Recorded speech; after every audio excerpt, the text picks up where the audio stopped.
안녕하세요. 정대식입니다. 오늘은 재개발 지역에서 2주택 분양을 받을 수 있는 기준에 대해 알아보겠습니다. 재개발 지역에서는 원칙적으로 조합원들에게 분양 자격을 하나를 주는 게 원칙입니다. 그렇지만 사안에 따라서 두 개를 받을 수도 있습니다. 즉, 1 플러스 1을 받을 수도 있습니다. 오늘은 이 부분에 대해서 하나하나 알아보는 시간을 갖도록 하겠습니다. 자, 망리 제2개발 구역에 전용 면적이 160제곱미터, 감정평가 금액이 5억인 주택을 보유하고 있답니다.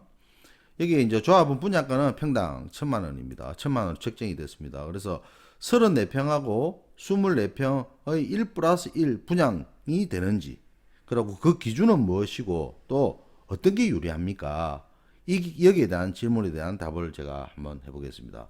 먼저 재개발 지역에서 1 플러스 1로 분양을 받을 수 있는 조건이 되는지 여부가 어디에 명시가 되어 있는가 하면 도시민 주거환경정비법에 명시가 되어 있습니다. 분양 신청 기준이라 그래가지고 법 76조의 관리처분계획의 수립 기준 이렇게 해가지고 이제 재개발 지역에서 분양 신청을 받을 수 있는 자격 이런 것들을 갖다가 법에다가 명시를 해놨습니다. 이 내용을 갖다 하나하나 좀 보겠습니다. 여기 보시면 1세대 또는 한 명이 하나 이상의 주택 또는 토지를 소유한 경우 1주택을 공급하고 같은 세대에 속하지 않은 2명 이상이 1주택 또는 1토지를 공유한 경우에 1주택만 공급한다 이래 놨습니다. 원칙적으로 도시민 주거환경정비법에서는 1주택만 공급한다라고 명시를 해놨습니다.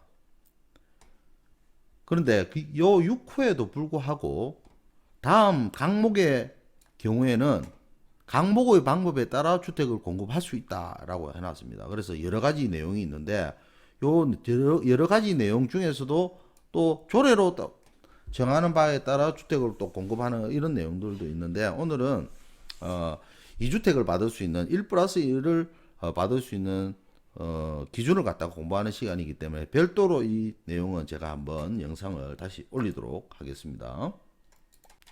자, 분양 신청 기준으로 해가지고 다 목에 가격의 범위 또는 종전주택의 주거 전용 면적의 범위입니다. 제74조 1항 제5호에 따른 요거는 뭔가 하면 관리처분 인가를 받았을 때 그 기준입니다. 그래서 가격의 범위 또는 종전주택의 주거 전용 면적의 범위 요 두 가지입니다. 요 두 가지 안의 범위 안에서 2주택을 공급한다라고 해서 합니다. 그리고 이중 1주택은 주거 전용 면적을 60제곱미터 이하로 한다라고 한 겁니다. 그래서 1 플러스 1로 만약에 아파트를 분양받을 수 있는 권리를 주택을 분양받을 수 있는 권리를 받는다고 했었다면 요 플러스 1이 기준입니다. 이 플러스 1 기준으로 해서 요거는 면적이 60제곱미터 이하다 이런 거고요. 다만 60제곱미터 이하로 공급받던 1주택 요겁니다. 요 플러스 1의 1은 86조 2항에 따른 이전 고실 요 86조 2항을 한번 보면 되는데 요게 소유권 이전 고실입니다. 이 준공일이 아닙니다. 소유권 이전 고시일 다음 날부터 3년이 지나기 전에는 주택을 전매하거나 전매를 알선할 수 없다 이래놨습니다. 쉽게 말해서 요 플러스 1은 나중에 아파트를 분양받는다 하더라도 3년이 지나고 난 뒤에 3년이 지나고 전에는 이 주택을 갖다가 매매를 할 수가 없다라는 겁니다. 자, 다시 한번 보시면 1 플러스 1의 분양 자격에 대한 기준입니다. 가격의 범위입니다. 가격의 범위. 또는 종전주택의 주거 전용 면적의 범위예요.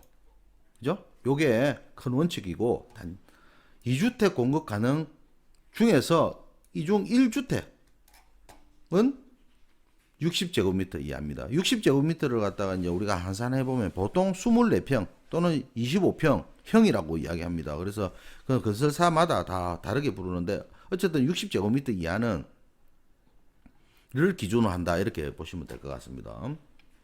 아까 질문에서 전용 면적이 160이라 했습니다. 전용 면적이 160제곱미터고 그리고 감정평가 금액이 5억이라고 했기 때문에 아까 감정평가 금액과 주거 전용 면적의 범위 내에서 2주택을 받다가 분양할 수 있고 라고 했기 때문에 요 전용 면적 160제곱미터를 기준으로 할 것인지 감정평가 금액을 5억을 기준으로 할 것인지 요 두 가지 중에서 판단을 해야 되는데, 만약에 금액을 기준으로 만약에 한다고 했다면, 감정평가 금액을 기준으로 만약에 한다고 하면 조합원 분양가를 알아야 됩니다.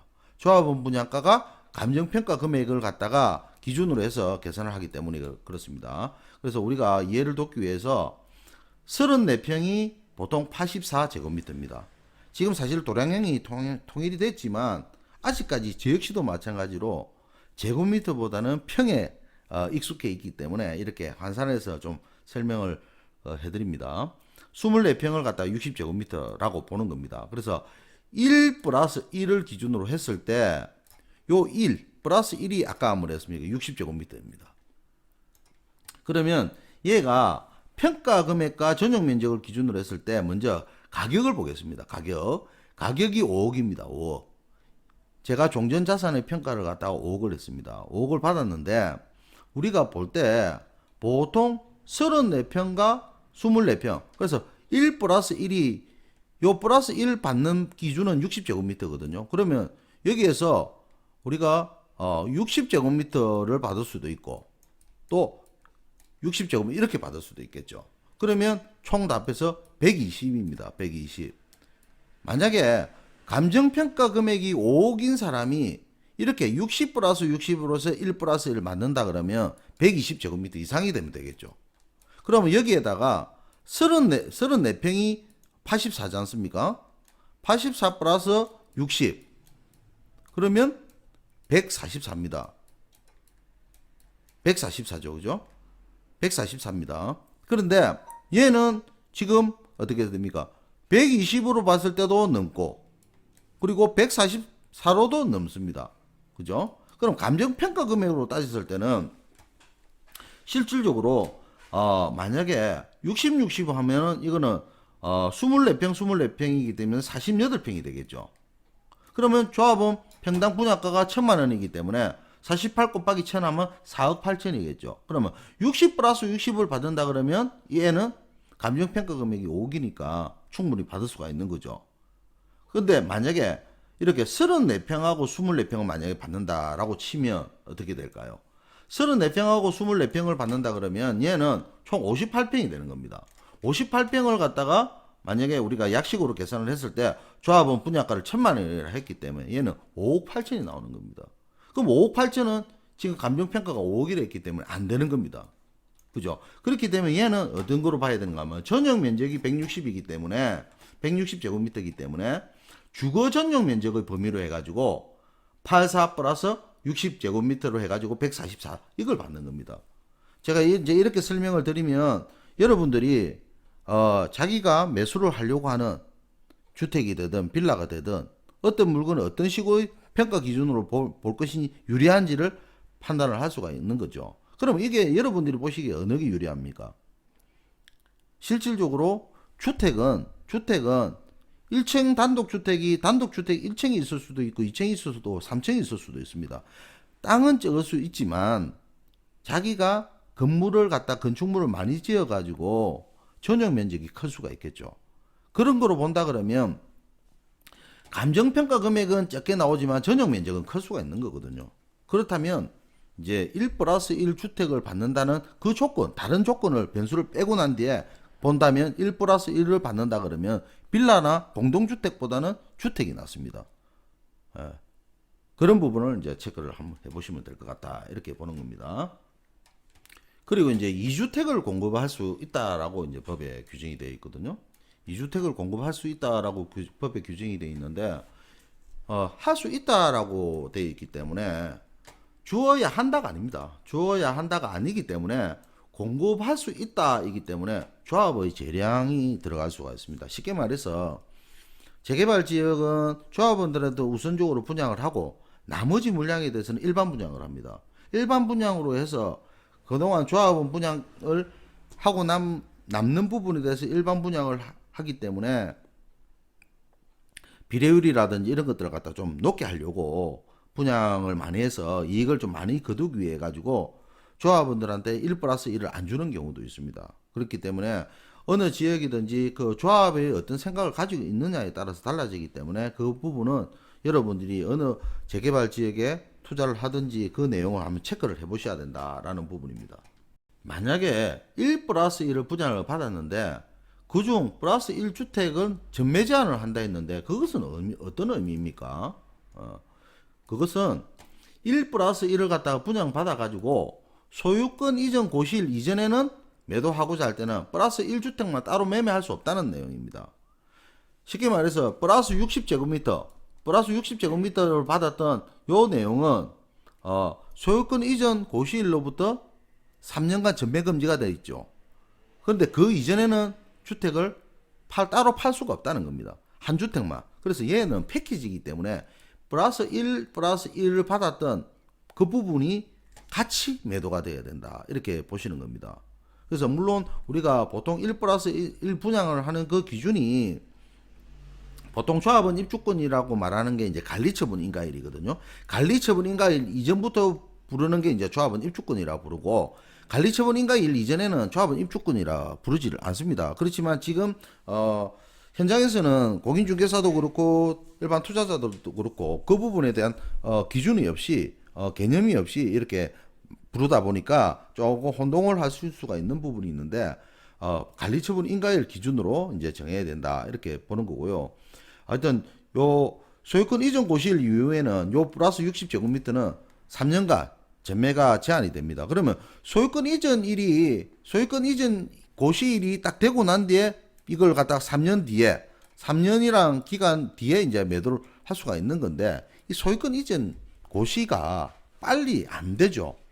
보통 뭐 사업장이 재개발 지역이 아주 큰 지역이라든지 이런 경우에는 소유권 이전 고시가 상당히 늦어지는 경우가 있어요. 그러면 어떤 때는 뭐 4년이 될 수도 있고 5년이 될 수도 있습니다. 그래서 그 부분은 한번 체크해 보시기 바랍니다. 그리고 이제 1 플러스 1주택을 분양을 받았는데 추가되는 플러스 1주택에 대해서 중도금 대출 여부 그리고 플러스 1주택에 대한 해결 방안 이 부분에 대해서 한번 알아보도록 하겠습니다. 추가로 받는 1 플러스 1주택은 중도금 대출이 안 돼요. 중도금 대출이. 이건 왜 그런가 하면 상황에 따라서 좀 달라질 수는 있습니다만 보통 1 플러스 1을 받는 경우에는 보통 형평성을 봐야 됩니다. 다른 조합원들과의 형평성. 그렇기 때문에 물건이 크기 때문에 종전자산에 자기가 평가했던 금액이 워낙 크다 보니까 하나를 주면 조금 문제가 있으니까 한 개를 더 준다는 측면에서 이래 주는 건데 거기에 대해서 만약에 플러스 1까지 만약에 뭐 중도금 대출을 갖다가 무상으로 해준다든지 이렇게 했을 때는 기존에 대한 조합원들하고 형평성 문제가 좀 있거든요. 이런 부분 때문에 해서 상황에 따라 좀 달라질 수 있다라는 그런 의미가 있고 또 1 플러스 1을 갖다가 정부 입장에서 나라 입장에서는 그렇게